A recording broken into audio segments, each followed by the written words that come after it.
In 1946, segregation was just another common thing, separating the coloreds from the whites in movie theaters, restaurants, bathrooms, even water fountains.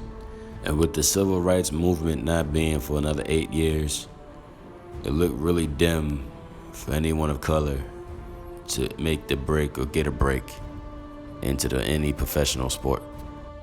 That all changed March 21st, 1946, when Kenny Washington was signed by the newly relocated LA Rams. Washington signed only under the condition that his college teammate Woody Strode would be signed as well. Now, even though both of these men didn't have long stints in the pros, having been in semi-pros and even the Canadian League for majority of their careers, this was still a big deal because this was the first time a black man was signed to a pro football team since Fritz Pollard in 1920. These two were also teammates of the baseball great Jackie Robinson at UCLA, who turns out was a pretty damn good football player.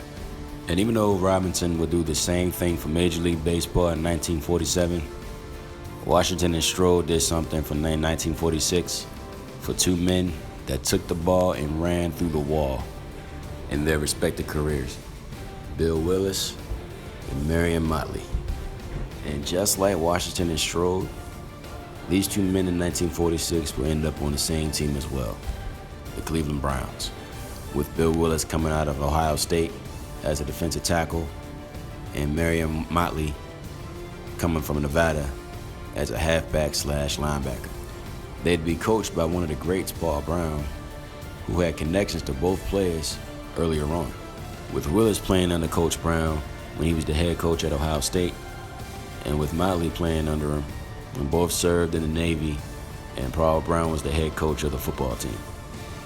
Paul Brown is on record for saying that Bill Willis was one of the most outstanding linemen in the history of pro football. His techniques and style were emulated by other teams. This guy was so dominant that they created an all-new different position based off of him, the linebacker position. In his 7-year NFL career, he became an NFL champion, a 4-time All-Pro. In his years with the AAFC, was a 4-time champion, and is now a college and pro football Hall of Famer. That's a pretty damn good resume for a football player, especially one who was undrafted and was brought in through tryout, requested by Paul Brown himself. And his teammate Marion Motley wasn't a slouch either. A AAFC rushing leader in 1948, NFL rushing leader in 1950, 1950s NFL champion with the Cleveland Browns, and a Hall of Famer in the NFL Hall of Fame.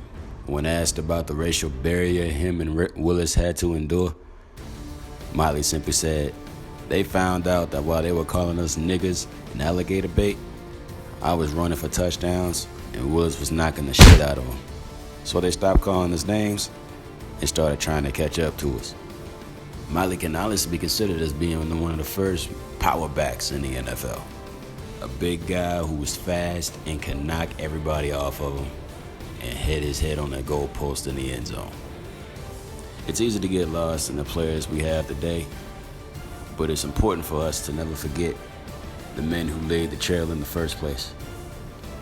From Kenny Washington and Woody Strode reopening the door, and Bill Willis and Marion Motley setting the standard.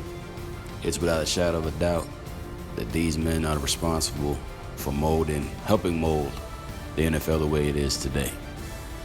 So respect the names.